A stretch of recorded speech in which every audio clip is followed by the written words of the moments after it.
ফোনের video quality কিন্তু একদম জিরো, কিন্তু নিজের ইচ্ছাশক্তিটা কিন্তু অনেক বেশি। মানে এনার্জি লেভেলটাও কিন্তু প্রচুর হাই, যে তোমাদের সাথে ডেইলি একটা করে লাইফস্টাইল ভিডিও কিন্তু শেয়ার করব বলে। মানে বিশ্বাস করো, আমি না ডেইলি ভ্লগ করতে এখন খুব ভালোবাসছি, কারণ আমি জানছি যে একটু হলেও হয়তো তোমাদের কাছ থেকে কিছু রেসপন্স হয়তো আমি পাবো। তো সেই মতোই আগে একদমই যেই তুলনায় ভিউজ একদমই উঠতো না, তো এখন কিছু অন্ততপক্ষে ভিউজ আমার মানে একটু উঠছে বলতে পারো ভিডিওতে। তো সেটা নিয়ে আমি খুব খুশি, আর চেঞ্জ করে ফেলবো খুব তাড়াতাড়ি একটা ফোনের, কারণ ভিডিও কোয়ালিটিটা আমার মনে হয় একটু বাড়ালে পরে হয়তো একটু ভালো লাগবে।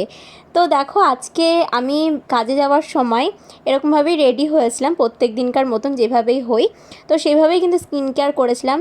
আচ্ছা, তোমাদের লাঞ্চে যদি এরকম ধরনের মাছ থাকে, মানে লইটা মাছ, হ্যাঁ লোটে মাছ, লইটা মাছ, যেই ধরনের ভাষায় বলো না কেন, এই লোটে মাছটাকে আমার এভাবে খেতেই ভালো লাগে। আর এই রকম লোটে মাছের মানে যদি ঝুরঝুরি এরকম একটা হয়, লোটে মাছের ঝুড়ি আর কি যাই বলো না কেন, তোমরা কে কী নামে বলো অবশ্যই মাছটাকে কমেন্টে একটু জানিও।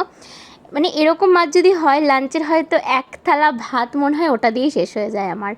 আর তারপরে আজকে বাড়ি ফিরে মা করেছিল একটু ডিম ভুজিয়া, কারণ আমি যেই সময় লাঞ্চ করি তখন হয়তো 1টা বাজে, কারণ আমি অনেক মানে সকালবেলায় আমি কাজে যাই, তো আমি একটু তাড়াতাড়ি লাঞ্চটা করে ফেলি।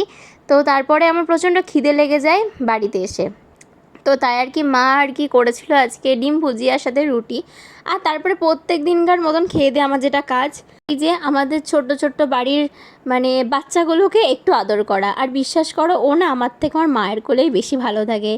এর এখন বয়স কত হতে পারে বলো তো, 1 মাস হয়েছে। আর দেখেছে ও কীরকম আদর খাচ্ছে, ও কিন্তু এতই ভালোবাসে আমার মায়ের কাছে থাকতে, আমার কাছে আসলে যেন ছোটাছুটিও শুরু হয়ে যায়।